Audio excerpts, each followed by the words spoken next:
Alikho elishona lingenazo ezalwe yamkela ke nazi ezihamba phambili namuhla. I-I-Ifp ilindele umongameli Kwelokubuyisana.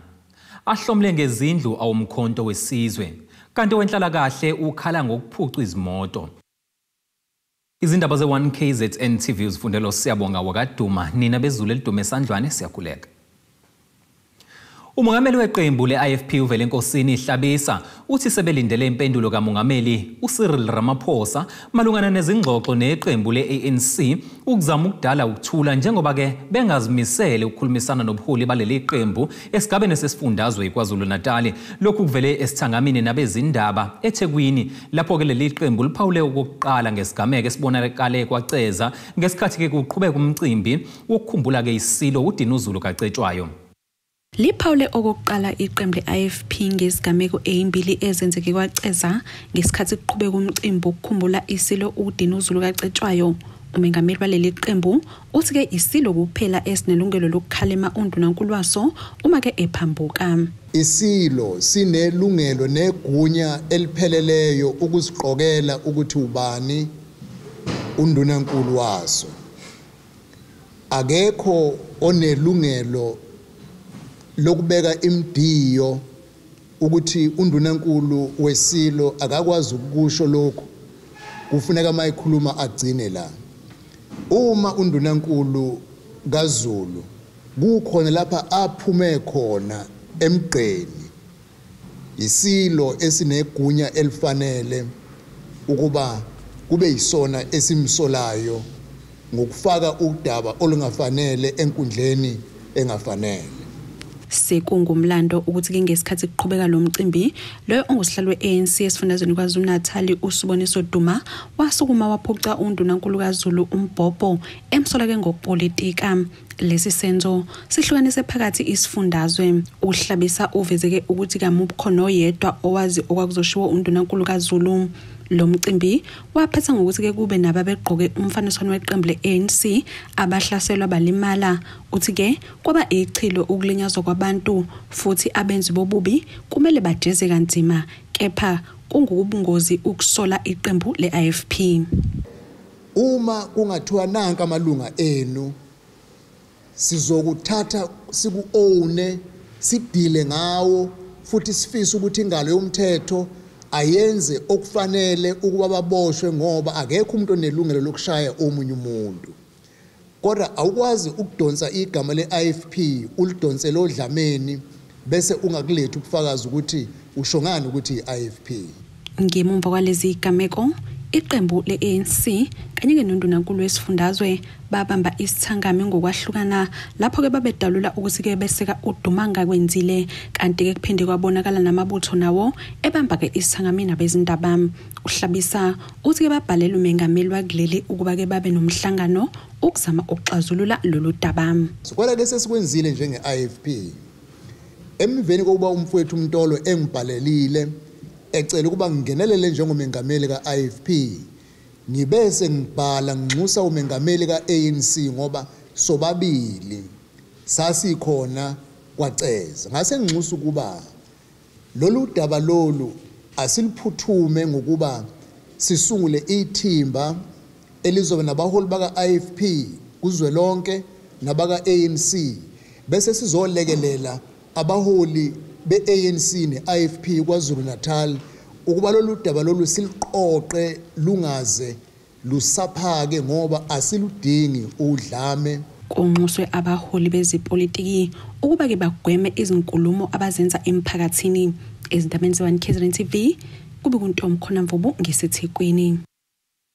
Amasosha omkhonto wesizwe ahlomle ngezindlu zahulumeni aveze injabulo ngalolu hlelo athi aselinde isikhathi eside. Laba basho kanje ngesikhathi ungqongqoshe zokuhlaliswa kwabantu kwaZulu-Natal uSipho KK Nkosi ehambele indawo yaseCopsville eMgungundlovu lapho ke kwakhelwe khona lamasosha izindlu. Lamasosha athi kuvuka umunyu uma ke cabanga oza kwabo ababezabalaza nabo kepha kasebadlule emhlabeni nokho abangakwazanga ukubona izithelo zezithukuthuku zabo.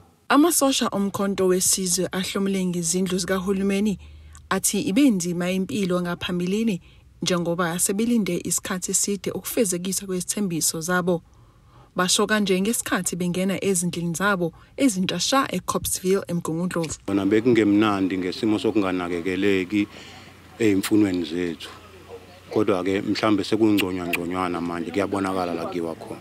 Laba bathi kuyajabulisa ukuthi ekugcineni izithukuthuku zabo zithela izithelo ezinhle. Ekugcineni uhulumeni wasibhekisa isithembiso sakhe esikhathini eside salinda ukuthi sothola izindlu. Enkululekweni esayithola ngo-94 salinda emva kwalokho seyitholakele lezindlu. Siyabonga uhulumeni ukuthi uzuzisile lokho nezingane sezothola amakhaya. Baveze ukuthi bafikelwa umunyu uma becabanga ngoza kwabo asebadlule emhlabeni angeke besakwazi ukubona umsebenzi omuhle. Umsebenzi muhle osuwenziwe kepha baningi abantu engibazwelayo abangakwazanga ukuhlomula nabangasekho kulomhlaba asebeshonile belindile kuze kube lesi sikhathi samanje. Sesibonga ukuthi ekugcineni kukhona okuvelayo.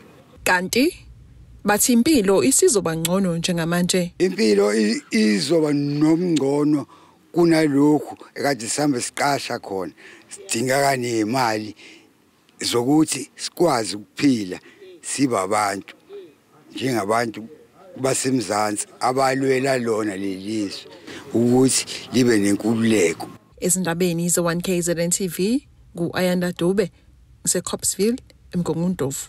Ungqongqoshe omnyango wezokuthuthukiswa komphakathi kulesifundazwe uNonhlanhla Khoza uthi umphakathi kuzomela usukume uvikele osonhlala kahle ngoba ziyanda izigameko zokuphucwa kwabo izimoto zomsebenzi bese endleleni yokuyokwenza umsebenzi womphakathi. Ukhoza usho lokhu kwamasho ngesikhathi kunomcimbi okubungaza umsebenzi owenziwa wosonhlala kahle. Ungqongqoshe uduse amagalelo ayenziwa osonhlala kahle ikakhulukazi ngezikhathi ezinzima ukuzama ukulekelela umphakathi. Ukubaluleka kwama-social workers ukubona kakhulu ezintweni ezimeni asuke esehlangana nazo ikakhulu la eThekwini sibe ngesikhathi seCovid-19 isikhathi sama disasters ubonile ukubaluleka kwama-social workers lapho kade ama-social workers wabo ebeka impilo zawo obona ukuthi enza nokungaphezulu. Uthole ukuthi sifika lapho kukhona abantwana kanti ipolicy yethu ayikhulumi lutho ngokuthi iprovision yabantwana ayikhulumi lutho iprovision ye-milk formula yama-nappies kodwa uthola ukuthi ama-social workers wethu ufike uthola ukuthi asekwenzile basebenza bakwenze nokungaphezulu kwesikulindele. So ke siyabona ukuthi bekufanele ukuthi namhlanje sicelebrate lolu suku nabo sibabonge emsebenzini abawenzile nabasazoqhubeka bewenza. Ukhoza uthi ziyabakhathaza isigameko uzokuthatha kwezimoto kubasebenzi babo ikakhulukazi uma besemsebenzini. As I speak sine challenge ama-social workers and abasebenzi ba-government bane-challenge ama-car hijackings. Xwayisa kumphakathi yethu ukuthi ngenkathi the moment umuntu ecabanga ukuthi makayo hijacka le moto imoto le ebiya komsiza iyomlekelela acabange futhi nangempilo yalo social worker noma imuphi umsebenzi kagovernment acabange ukuthi naye unefamily unekhaya so nabo ba experience ama trauma angafani uyubona ukuthi ngesinye isikhathi they need i-psychosocial support i-provided to them as well. So izimo lezi obona ukuthi ziyadinga ukunakekelwa kodwa today we are saying siyaba celebrate kuyona yonke imisebenzi abayiprovidayo bethatha umntwana emncane elahliwe nalapho engakwazi ukwenza engasathandwa na umzali. Inyonyana inehawu nayo ibingcenya lombungazo yakhala kakhulu ngenqalasizinda yezemgwaqo yathi yenza abasebenzi bathole kanzima uma behambela izindawo ezikude ikakhulukazi endaweni ezisemakhaya. It's difficult for these social workers sometimes to access some far rural areas, but sometimes because of the poor road infrastructures that we have. And as a result, we are calling for the comprehensive integrated government programs that will ensure that every service delivery that is needed in the far-flung areas is delivered, so that the road infrastructure must be improved, The vehicles must be roadworthy, but also there must be security. Sometimes they lose lives or they lose some limbs, and their families are left destitute and unsupported. That's why we are calling for what we call a comprehensive danger allowance to the social workers. Kuteboho Spisi, wezindaba ze1KZNTV, kuchannel 261, ngikwamashu eThekwini.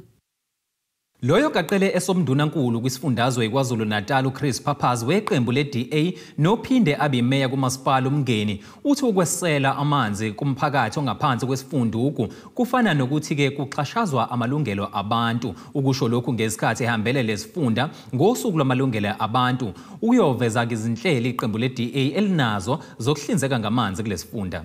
Uhambele isifunda uguloya abafolo sengaye ekutheni athatha isikhundla sobundunankulu kuyiqembu leDA uChris Papaz. Uthi bahambele le ndawo ngenxa yenselele ebhekene nayo yokwesula amanzi. Ekhuluma neziko lezindaba ngosuku lwamalungelo abantu, uthi ukuthola amanzi kuyilungelo lomuntu, kanti njengoba umphakathi unenselelo yokungahlinzekwa ngendlela ngamanzi, kuxhashazwa ilungelo labo. Amanzi aba ilungelo labantu uma ubheka umthetho osekelo. Kubalulekile ukuthi uhulumeni usebenzele abantu ukuletha amanzi indawo ezihlukahlukile. Siyazi ukuthi lana impompi esikhathi esiningi amanzi awaphumi. Kubalulekile ukuthi njengohulumeni ofuna ukungena lana emandleni esifundazwe njenge-DA siqinisekise ukuthi amanzi azophuma empompi nompompi.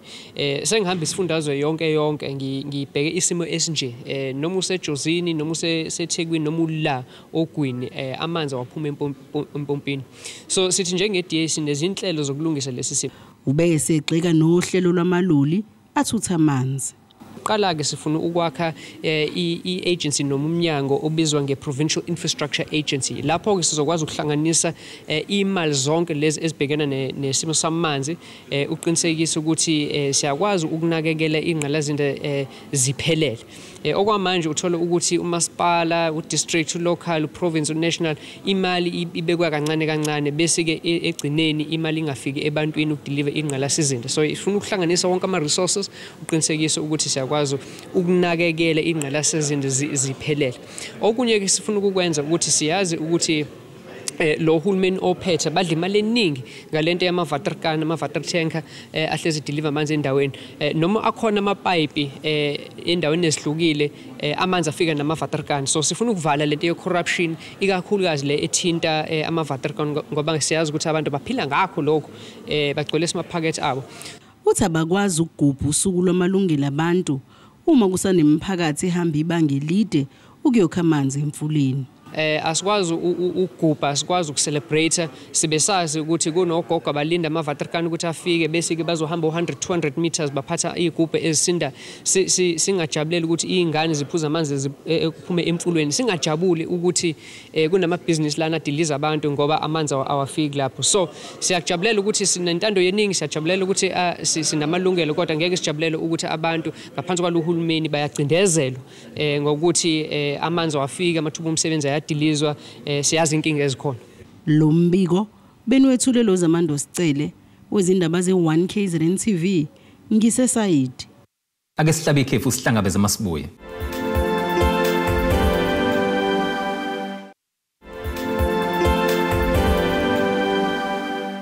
Sekubingelela sekwamukela mongabe usanda kubukela izindaba zethu. Uyamukela ke nazi izihloko esithi yizwe esifolo sangazo namhlanje. I-I-Ifp ilindele umongameli Kwelokubuyisana. Ahlomle ngezindlu awumkhonto wesizwe kanti wenhlala kahle ukhala ngokuphuca izimoto. Amalungu omphakathi wezindawo ezahlukahlukene eThekwini kuhlanganisa ke iPhoenix, oThawa, uThongathi kanye nezinye bagubha usuku lwamalungelo abantu ngokubhekishela ukwantula amanzi. Laba batshela iziko lezindaba ukuthi okubacasula kakhulu ukuthi njalo uma kuzongqongqoshe ezindaweni zabo amanzi ayabuya nokwenza ke bezingabazi izizathu zengqalasizinda ezihlale zibikwa kumasipala. Amalungu omphakathi aseThekwini abungaze usuku lwamalungelo abantu ngendlela ehlukile njengoba bebebamba umbhekisho ngaphandle kwekomkhulu likamasipala iTheku ngodaba lokuswela amanzi. We the residents from the north of iThekwini, and when I say north, right from Intuzuma right to Tongat, we presently do not have water in many of our homes going for 230 days. and that's without a single drop whatsoever. There are instances where water comes, it comes for half an hour, and many homes, all you get is just air and pressure. We are in a crisis. And now in regards to providing water to our people, today, which marks Human Rights Day, 230 days later, I have full pressure and I have full water in my home. This is what government does. Government brings water every time the minister comes to Verulam or comes to the north of Durban, we get water. When the mayor visits our towns, water comes to us. Today, when we mark Human Rights Day to protest, water is in our homes. Labake abebebhekisha bebezibophe izandla befake nezimpahla ezimnyama njengendlela yokukhombisa inhlupheko nengcindezelo abanayo ngokwesela amanzi bakhale ngezikweletu zamanzi ezimbeqolo kepha bebe bengawasebenzisi. One person saying that they were given an account for 2.4 million rand. Now, ask yourself, where would a person who gets a grant, a social grant, be able to afford to pay back a water account for 2.4 million rand? The house she lives in is not even worth that money. It shows that the billing system in eThekwini is collapsed. We are in a crisis. And now in regards to providing water to our people. Impatient yalabaya phambelini bakhala ngokuthi ke izaguga kanye nabagulayo kabasakwazi ke ukudla imishanguzo yabo imtholampilo kanye nezikole nakho kuphazamisekile. Elinye ilungu lithi ke kumele kubhekisiswe udaba lwemizi engabakhokheli amanzi. Every household, if you got more than one TV, if you have a washing machine, if you have a geyser in your house, the least amount you can pay is 100 rands per household. No one should be getting free water. Everyone else getting free water. That is why we are suffering today here. And nobody cares about us, and that's a fact. Nobody cares. The government, they came today, they took that memorandum, they're going to take and throw it. No solution is going to be sorted. The minister promised us on the 15th of February we're going to have water in our taps. It only comes 1 hour, 2 hours, and after the water is shut off again. Njengemzamo yokuthola izixazululo ungqongqoshe zamanzi nenhlanzeko ukuleli phambilini bahambele kule ndawo ngenhloso yokuthola izixazululo kepha ke namanje umphakathi usakhala owamukele uhlalo lwezikhalazo egameni likamasipala ubeki kanje. What I want to assure you is that these documents, each and every memorandum we receive, it goes straight to them. They know, they are aware of it, and then it goes to the relevant department to fix whatever it is a problem. Izindlu 22MARCH kube kuntombi khona mvubo eThekwini. Lowo ongusomlomo wePhalamende kuleli uNosiviwe Maphisa Nqakula usefake isicelo esiphuthumayo enkantolo sokuba kuvinjwe ukuba ke akhalelwe ngamasango kasigonyela aphinde futhi akwazi nokubona idokode limbophayo lokhu kuze emva kokuba ulosomlomo ezinikele emaphoyiseni kulandela izinsolo zenkohlakalo yokwebiwa kwemali ngenkathi esangungqongqoshe wezokuvikela. Emva kokugasela kophiko lwezinhlolo emzini kalowo ngusomlomo wePhalamende lakuleli uNosiviwe Maphisa Nqakula ukuyoshaqa ulwazi ngezinsolo zenkohlakalo yokwebiwa kwemali elinganiselwa ku2 million wesigidi zamarandi ngenkathi sangungqongqoshe wezokuvikela kuleli. Lo somlomo ugcine ezinikele esiteshini samaphoyisa esiseBethola. Unqakula osuku lwangolesihlanu ufaka amaphepha aphuthumayo avimbela ukuboshwa kwakhe aphinda kwazi ukubona nedokodo elimbophayo. Ukuvela kwalezi insolo sekwenze lo somlomo ngaba ingxenye yethimba elilibangise eGeneva kulempela sonto kanti uphinde wathatha nekhefu elispecially. Amaqembu aphikisayo okuhlanganisa neqembu eliphikisa ngokusemthethweni iDemocratic Alliance alokho efake njalo ingcindezi ubusomlomo asule esikhundleni sakhe. Lingeniswe esibhedlela eliqinwe ukugula ijaji uTifiwa Maumela eliphethe icala lokubulawa kowabe ngunozinto weOrlando Pirates nebafana uSenzo Meyiwa. Lokhu ke kuxineka kwakhe kuholele ekutheni ukubhuntsha isigcawu sokuquliswa kwakhe ngendlela asingatha ngayo leli icala nagcina esekhishiwe kulo. Sibhuntshile isigcawu sokuqulisa kwejaji uTifiwa Maumela elaliphetheke icala lokufa kaSenzo Meyiwa elingeniswe esibhedlela liqine ukugula. UMaumela waba yijaji lokuqala ukunikwa icala lokufa kaMeyiwa kodwa kuthe sekuphakathi wamiswa emsebenzini kwafaka ke ijaji uRata Mogwatleng. Umawumela nakuba wayebike ukugula kodwa kwavela ukuthi ke umisiwe uzoya ke esigcawini. Ijaji umawumela limangalelwe ke umengameli wamajaji eGauteng uJaji Dustin Mlambo elikhala ngokuthi ke wehlulwa umsebenzi uthathe isikhathi ukukhipha ke izinqumo. Umlambo kade ke seqalile ukwethula udaba echaza ke ngokumangalela umawumela. Umawumela bekufanele kavele okwesibili isicawuni sokumshushisa izo legoli kodwa kwavela ukuthi ke ungeniswe esibhedlela engemuhle kahle. Uhlalo wesicawu uJaji Chris Chapter odla umhlala phansi ungeneke isixolisa ngokuthi ke ngaqala ngesikhathi wathi ke kukhona osekuqhamukile okuphazamisayo. Ummeli kaMawumelo advocate Gandhi Bethola uchaze ngodaba lwekhasimende lakhe. Ijaji Chapter lithe lolusuku olokubambisa ngoba ke akwazi ukuthi isimo sizoba njani kodwa kuyobuzwa ngalo kubonakala ukuthi ke kumiswa kanjani. Ngomsomluko okuqale ngawo isicawu ummangala uMlambo ubebeka ke izinto ngembabe engahlonizi ngokungenami kwakhe ngoMawumela. Umlambo uthe uMawumela ugodla izinqumo isikhathi eside uma ke emshayela izingcingo akamtholi futhi ke engabuyeli kuyena. Uthe icala lokufaka meyiwa kwakufanele lihlalele uMawumela kodwa ke wazenzela ngokuthanda kwakhe. Lesi sicawu ke sihlehliselwe umhla zingama-27 kuNhlaba walonyaka. Ake siphinde futhi sihlabe ikhefu siyabuya nengosi yomnotho masibuye.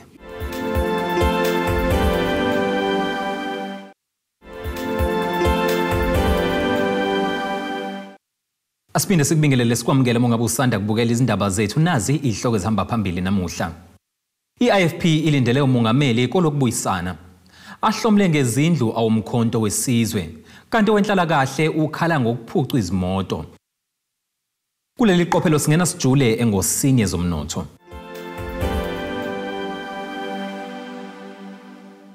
Irandi lakuleli liu 18 rand 98 cent maliqhathaniswa nedola lasemelika libe u20 rand 54 cent maliqhathaniswa neeuro lase-Europe libe u23 rand 92 cent maliqhathaniswa nopondo waseBrithani. Igolide ke lona lingu-$2,167 11 cents i-ounce kuthi uwelo ngahluziwe ube u$87 78 umphongolo.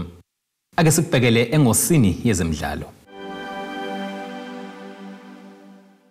Kubuka kuzoba umqansa kuwona omabili amaqembu ase-Afrika phakathi kwebanyana kanjalo neNigeria elizogcina ke likwazile ukufika kuma-Olympics kulandela ukuqhathwa kwamazwe azodlala kumqhudelwane ose-France kusukela ngoNtulikazi. NgoLwesithathu aqhathiwe kamaqoqo ama-Olympics kanobhutshuzwayo awebesilisa kanjalo nabesifazane emcimbini obuse-Paris eFrance. Amazwe kamabili azomela i-Afrika awakakhishwa kwazise kusazodlalwa ke umzuliswane wokugcina wokuhlunga. Ibanyana ke ihlalelwe ukugudluza iNigeria abazodlala nayo imilenze emibili kweyokuhlunga bese kuphinde futhi kube iMorocco kanjalo neZambia nabo futhi okumele baqhithana amakhunzane ukuze ke kufikwe kuma-Olympics.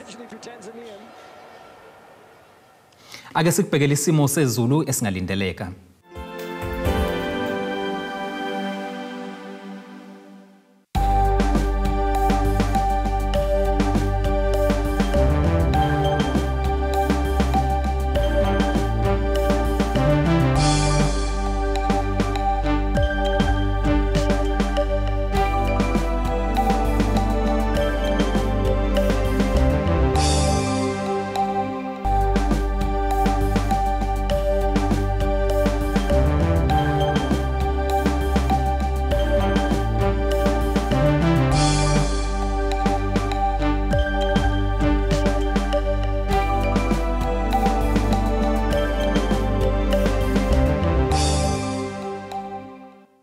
Zulomnyama undlela zimhlophe ziyaguqa kade siziphethe namhlanje ukuhlangabeze futhi kusasa ngesikhathi esifanayo. Abethuli bethu bezindaba baxhaswe ithuliz Bayview Bridal. Ungabashayela kulezi zinombolo ezivelile.